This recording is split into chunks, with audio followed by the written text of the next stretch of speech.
Recent ಆಗಿ viral ಆಗಿರೋ ಈ ಕಪಲ್ಸ್ ನ ಇನ್ಸ್ಟಾದಲ್ಲಿ ನೋಡಿರ್ತೀರ. ಆಸೆ ಪಟ್ಟು ಮದುವೆ ಆಗಿರ್ತಾರೆ, ವಿಧಿ ಅವ್ರ ಜೊತೆ ಆಟ ಆಡುತ್ತೆ. ಎನಿವೇ ಸತ್ಯವಾಗ್ಲೂ ಇಷ್ಟಪಟ್ಟಿರ್ತಾರೆ, ಆ ಪ್ರೀತಿ ಅವ್ರಿಗೆ ಒದಗಿರುತ್ತೆ. ಹಾಗೇನೆ ಈ ಕಪಲ್ ನ ನೋಡೋಣ. ಇವ್ರು ಉತ್ತರಾಖಂಡ್ ಮಾಣಿಗೆ ಸೇರಿದ ಅತುಲ್ ಸುಭಾಷ್ ಅಂತ. ಇವ್ರ ಹೆಂಡತಿ ಮನೆಯಲ್ಲಿ ದುಡ್ಡು ಕೇಳ್ತಿರ್ತಾರೆ, ಇವರು ಕೊಡ್ತಾನೆ ಇರ್ತಾರೆ. ಕೊಡಕ್ಕಾಗ್ದೆ ಒಂದ್ ಸ್ಟೇಜ್ ಅಲ್ಲಿ ಸ್ಟಾಪ್ ಮಾಡಿದಾಗ ಅವ್ರ ಹೆಂಡತಿನೇ ನನ್ ಗಂಡಂಗ್ ಕಾಸು ಕೊಡಕ್ ಆಗಲ್ಲ ಅಂತ ಆಚೆ ಹೋಗಿ ಡಿವೋರ್ಸ್ಗೆ ಅಪ್ಲೈ ಮಾಡ್ತಾರೆ. ಆ ಡಿವೋರ್ಸ್ ಕೇಸಲ್ಲಿ ಹೆಂಡತಿಗೆ 4 ಕೋಟಿ ದುಡ್ಡು ಮತ್ತು ಅವ್ರ ಮಗನ ಎಜುಕೇಶನ್ಗೋಸ್ಕರ 4 ಲಕ್ಷ ಮಂತ್ಲಿ ಕ್ಯಾಶ್ ಕೊಡ್ಬೇಕು ಅಂತ ಕೇಸ್ ಹಾಕ್ತಾರೆ. ಅವರು ಇದೆಲ್ಲ ತಪ್ಪು ಅಂತ ನ್ಯಾಯ ಕೇಳಕ್ ಕೋರ್ಟ್ ಹೋದಾಗ ಅಲ್ಲಿನ ಜಡ್ಜೆ ನೀನ್ ಕೊಡ್ಬೇಕಾಗಿರೋ ದುಡ್ಡಲ್ಲಿ ಸ್ವಲ್ಪ ಕೊಡೋ ತರ ನಾನೇ ಕೇಸ್ ತಿರ್ಗಿಸ್ತೀನಿ, ನನಗೊಂದ್ 5 ಲಕ್ಷ ಲಂಚ ಕೊಡು ಅಂತಾರೆ. ಇದೆಲ್ಲ ಅವರು ಕೇಳಿ ಡಿಪ್ರೆಷನ್ ಇಂದ ತಡ್ಕೊಳಕ್ಕಾಗ್ದೆ ಲೆಟರ್ ಬರ್ದಿಟ್ಟು ಸೂಸೈಡ್ ಮಾಡ್ಕೋತಾರೆ. ಸೊ ಬ್ರೋ, ಲೈಫ್ ಅಲ್ಲಿ ಇಂತ 2 ಮುಖಗಳು ಇರ್ತವೆ.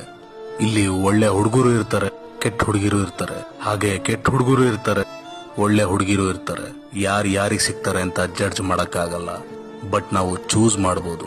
ಸೊ ಇನ್ನ ಲೈಫ್ ಅಲ್ಲಿ ಲೈಫ್ ಪಾರ್ಟ್ನರ್ ನ ಚೂಸ್ ಮಾಡುವಾಗ ಅವರು ಚೆನ್ನಾಗಿದಾರ, ಅವ್ರ ಹತ್ರ ದುಡ್ಡಿದೆಯಾ ಅಂತ ನೋಡಕ್ ಮುಂಚೆ ಅವ್ರ ಕ್ಯಾರೆಕ್ಟರ್ ಏನು, ಅವ್ರ ಫ್ಯಾಮಿಲಿ ಬ್ಯಾಕ್ ಗ್ರೌಂಡ್ ಏನು ಅಂತ ಫಸ್ಟ್ ನೋಡಿ. ಯಾಕಂದ್ರೆ ಬ್ರೋ, ಇಲ್ಲಿ ನೀಟಾಗಿ ಅರ್ಥ ಮಾಡ್ಕೋ, ಹಾಳಾಗೋಗೋದು ಹೆಣ್ಣಿಂದಾನೆ, ಉದ್ಧಾರ ಆಗೋದು ಹೆಣ್ಣಿಂದಾನೆ.